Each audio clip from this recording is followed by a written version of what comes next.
الحضور الكريم السلام عليكم. Excellencies, ladies and gentlemen, may the peace and blessings of God be upon you. Allow me to welcome you for the opening of the scientific workshop held by the Arab Center for Research and Policy Studies entitled Forced Migration in Arab Countries, where we seek to present a scientific approach of the phenomenon of forced migration that has happened in the last 2 decades, often in the Arab world due to what happened of the post-colonial Arab state.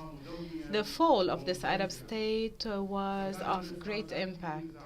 It led to civil strife, sectarianism, militias, the fail of the state. At the heart of all this, the demographic moves of a political side, as well as external migration and the right of return, which has led to great and deep changes in the demographic maps of the region and the Levant specifically. And Dr. Majid Hassan Ali, he will be talking about ethnic and religious minorities in disputed areas of Iraq, the case of Yazidi minorities. I'll give each speaker 20 minutes. Please. My intervention also coincides with what Mr. Yahya has mentioned. He focused generally on displacement in Iraq, but I will speak specifically about the Yazidi minority in the disputed areas.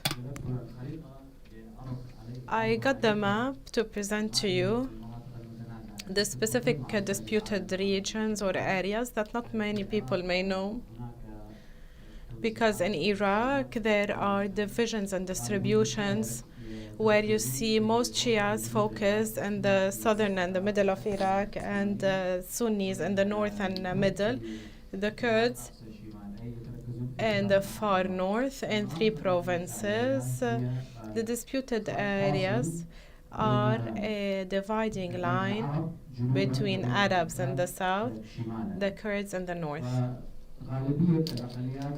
Most religious and ethnic minorities are focused in these disputed areas. Why are they focused there? Of course, this has historical dimensions due to the religious pressure since the Ottoman era until the formation of the Iraqi state in the north and the south. Christians, Yazidis, Kakai, and Turkmens moved to these areas and settled there. Now, the ethnic minorities in the disputed areas, the Turkmens and the Shabak and the Kakai. There's a dispute on their identity for the last 2, but the Turkmens are clear. And they are Shia and Sunnis. Now, for the religious minorities, the Yazidi and the Christians and the Kakai is also are also considered as part of a religion, but there are people within that community that considers themselves affiliated with Shia, but the majority consider themselves as a separate religion. Now, for the Yazidi religion, it may not be well known in the Arab world. After the attacks of 2007 and what happened after that, and in 2014, the media greatly focused on what the Yazidis are going through, the massacres, the operations targeting them, and conducted by extremist radicals in Iraq. The Yazidis have settled in Mesopotamia way before the formation of the state of Iraq. Most of the Yazidis in the world live in Iraq, then Turkey, then Syria. No more Yazidis are left in Iran. In Turkey, we speak about 80,000 Yazidis. All of them have migrated to Europe. Most of them are in Germany. And there are Yazidi diaspora in Georgia, Armenia, Ukraine, and former Soviet Union states. There are no precise statistics on the Yazidis in or out of Iraq, but there are statistics amongst the Yazidis in Germany. We speak about 220 to 230,000. If we subtract the 80,000 residing in Turkey, the rest will be in Syria and Iraq.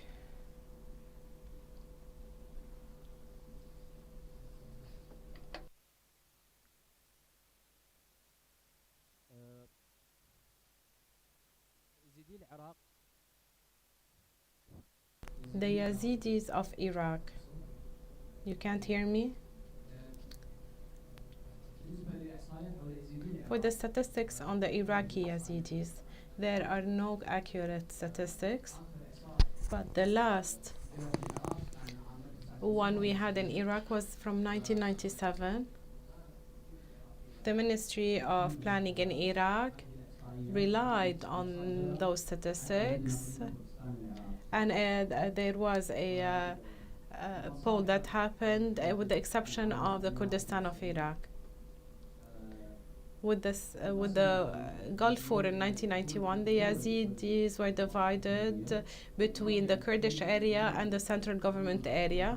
Most of them were under the central government areas, and the other areas were part of the Kurdish area, and the UN resolution was issued to protect these areas.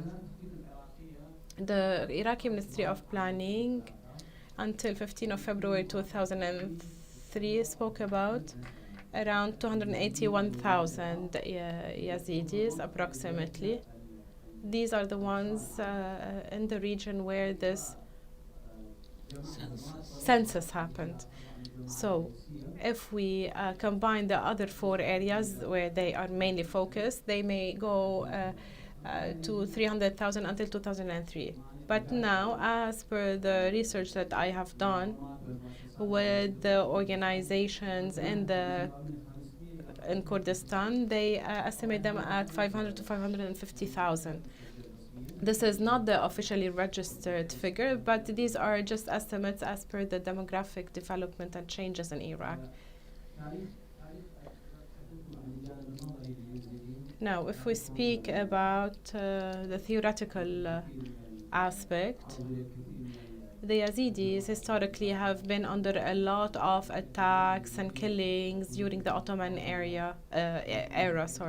We're talking about 72 campaigns, as they put it, as the Yazidis put it, launched by the Ottomans. After the formation of the state of Iraq, most of them were integrated into the state, especially after the settlement of the Mosul area in 1925. Furthermore, they have faced a lot of problems with the new state. In 1925, there was a revolution against both the Iraqi and the British authorities, and in 1935 they rebelled in Sinjar for many reasons, including the Muslim tribal settlement policy in Yazidi areas. The Yazidis don't consider themselves as Muslims. They have their geographical areas, special regions, and we're talking about a rural community that highly depends on agriculture. In 1964, there was another rebellion against the central government. These rebellions, as per the Iraqi literature, show that the central government of Iraq tried to impose military service. And my research showed that the leaders of the Yazidi rebellions or revolutions were always asking from getting their territories back from the Arab tribal leaders that were implanted in those areas by the central government. The last of these rebellions was in 1964. It ended, and the Iraqi government was given a chance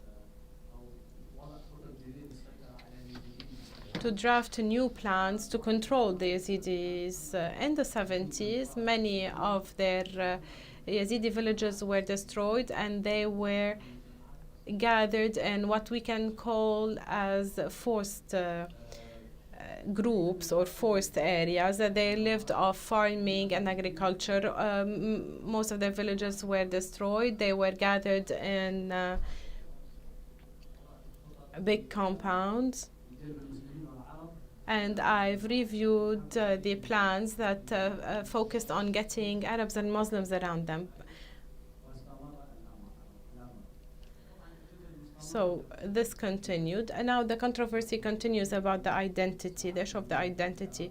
We're talking about an identity crisis and struggle in Iraq. The Yazidis considered themselves as Arabs. Kurds are considered as part of the Kurdish ethnicity. But recently, there's a lot of changes regarding identity, and I've conducted a lot of research on the issue.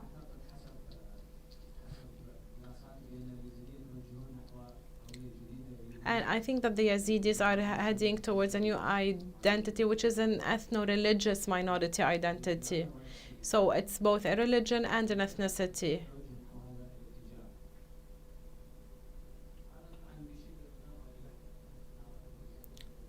So this is a theoretical approach of the Yazidis for you to understand. So we have two aspects, the theoretical and practical part on displacement. Unlike Christians and Jews, we know that the Jews have left Iraq totally, and around or until 2003, only 8 to 9 Jewish households remained. The migration of Christians out of Iraq started in the 60s. Yazidis were victims of internal displacement with the destruction of their villages in the 60s until 2003 under the Ba'ath government. After 2001, their migration into Europe started, but after 2003, there were waves of internal displacement. Non-Muslim minorities were being targeted by extremist and radical religious groups, especially Al-Qaeda, which has dealt a big blow to the Yazidis in 2000 and until 2007. More than 800 Yazidi citizens were killed and injured. So they considered the 2007 campaign against them as a genocide.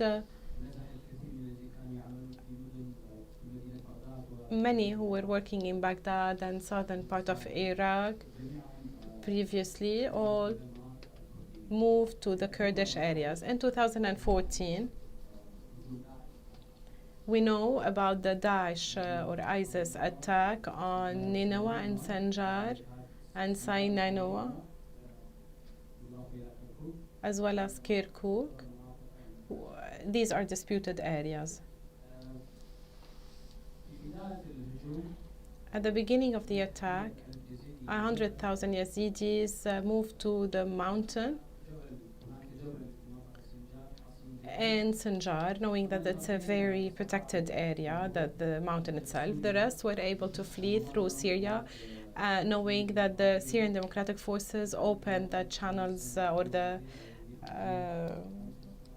areas for them. Back then, the SDF were called the PYD or the YPG. So they opened a passageway through which the Yazidis fled.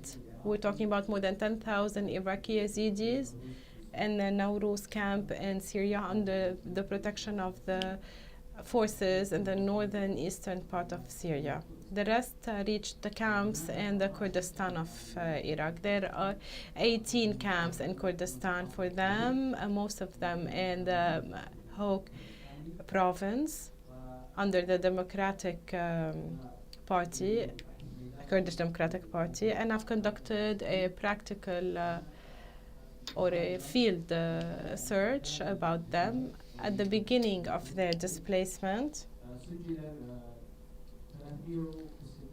360,000 were registered.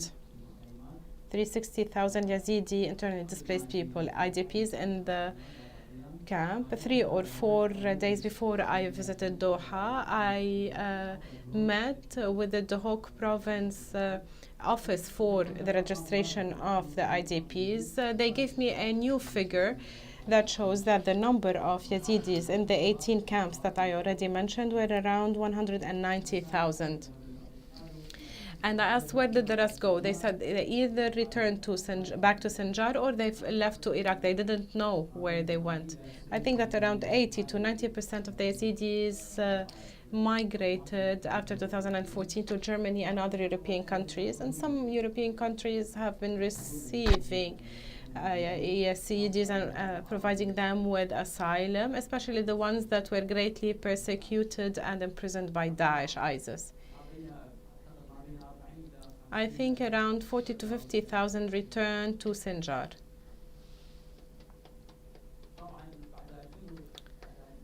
After 2014, the balance of power changed in disputed areas. For example, since 2003 and until 2014, the region is officially under the central government, but from a security perspective, it was controlled by the Kurdish Peshmergas and the security system, that is, the intelligence and security apparatuses. After the ISIS attacks,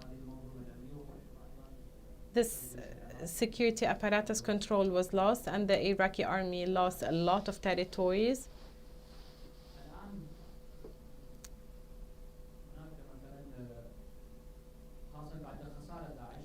After the loss of incurred by Daesh ISIS, political Yazidi parties were formed, and they also established military factions. Before the ISIS attack, only one Yazidi party was operational. Now it went up to 3 or 4, most of which have military factions or wings. For example, there's a military wing under the Popular Mobilization Forces, the Lalish units. There are forces for the protection of Shingar or Sinjar that embraces the ideology of the head of the PKK. Sometimes they are accused of being part of the Turkish PKK, Abdullah Öcalan specifically. They say that we embrace the thinking and the doctrine of Öcalan, but they are accused of being a wing of the PYD in Syria. There is another faction led by Haidar Shosho, the Izdikhan Protection Forces. Izdikhan is a historical name given to the areas where the Yazidis are anywhere. There are forces that are part of the Kurdish Peshmerga, led by Qasim Shosho. All these forces are warring or are competing against one another. This in itself is a hindrance to the return of those displaced to their areas of origin, or if there are households, families who wish to return, of course, this stands in their way.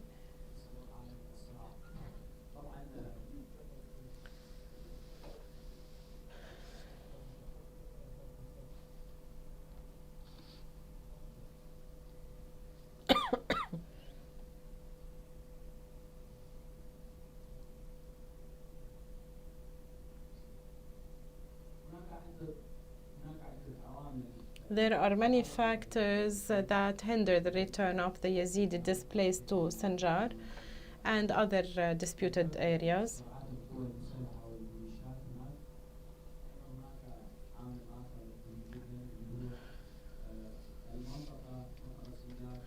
Sinjar area and the houses therein are almost totally destroyed.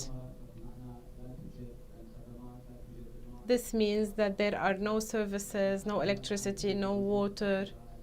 How could the families return?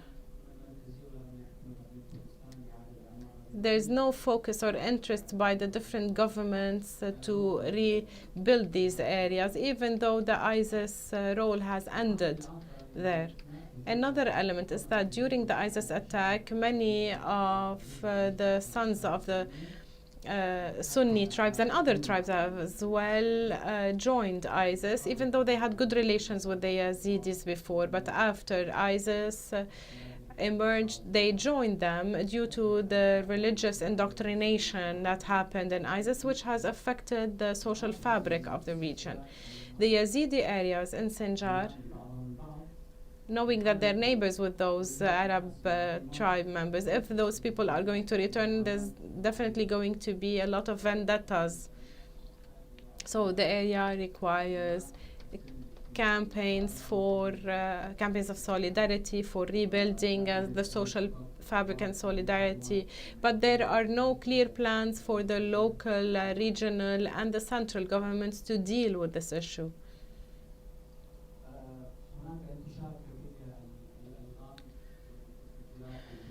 There's a lot of mines in the different houses. We hear a lot of stories where explosions happen because of some mines that are left in the houses. So there should be an anti-mine campaign. I wouldn't want to take more time. Thank you so much.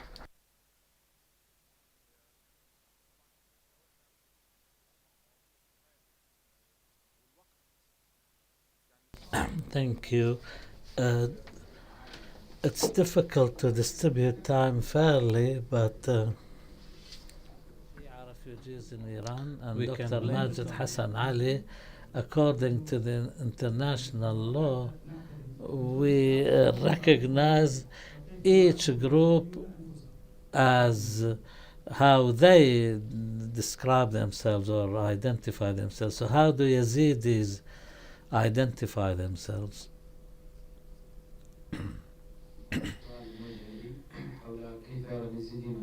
Now, I was asked how the Yazidis perceive themselves.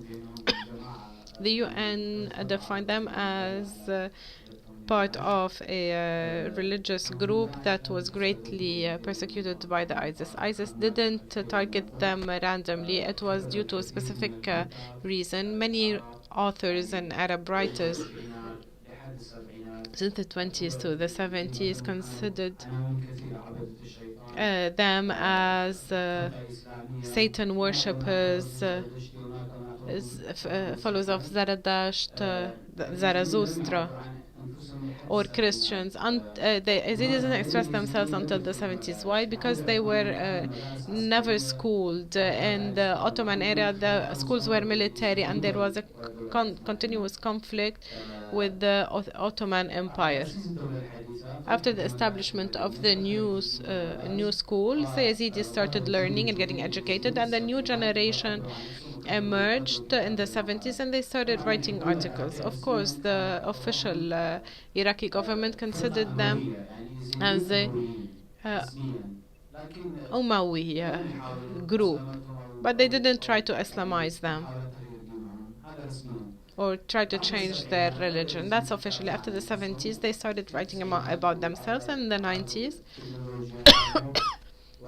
with the great technological advancement and their entry enrollment in universities, they started expressing themselves, saying that they are an independent religion.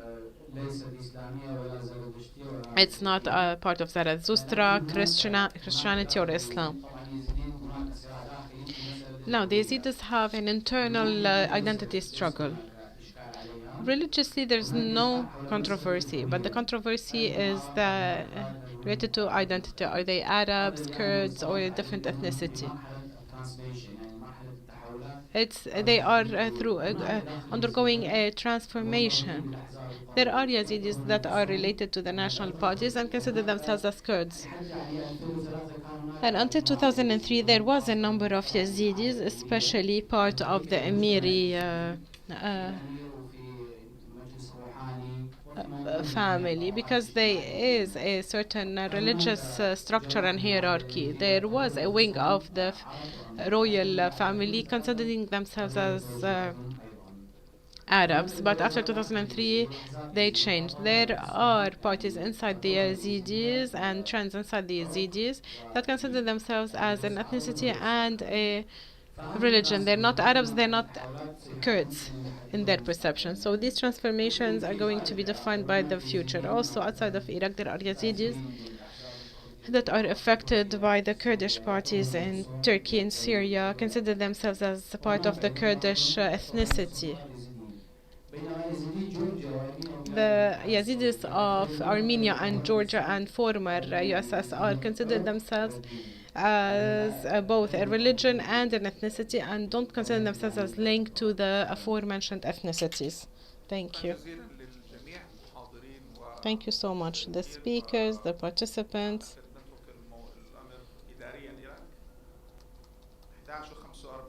11:45, a 15-minute break.